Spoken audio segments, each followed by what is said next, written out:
అమ్మా, ఏంట్రా? అసలు ఇంట్లో ఏం జరుగుతుంది? ఏం జరగడం లేదురా, ఆడ పెట్టిన వస్తువులు ఆడే ఉంటున్నాయే. ఏంటి ఇప్పుడు ఇది పంచా? కొంచెం కొత్తగా ట్రై చేస్తే వాళ్ళు కూడా నవ్వుతారు. మరి అలా అయితే డాడీని కూడా కొత్త పెన్నుతో రాయమను. ఇంతకీ నీ బాధ ఏంట్రా? అన్నయ్యకి ల్యాప్టాప్ కొని పెడుతున్నారంటగా? అవును, వాడు బాగా చదువుతున్నాడు, అందుకే డాడీ కూడా కొని పెడదాం అనుకుంటున్నాడు. అంటే నేను చదవడం లేదా? 10కి 3 మార్కులు తెచ్చుకుంటున్నా తెలుసా? 3. ఆ 3 కూడా మొక్కలేని వాళ్ళు ఎంతమంది ఉన్నారో తెలుసా?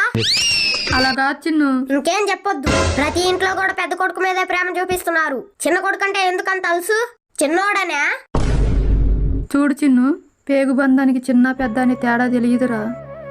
కడుపును పుట్టిన వాళ్ళు ఎంతమంది అయినా సరే సమానంగా ప్రేమను పంచేదేరా తల్లంటే. మాతృత్వంలో చిన్న పెద్ద ఆడమగానే భేదం చూపించాలని ఏ తల్లికి కలగదు కన్నా.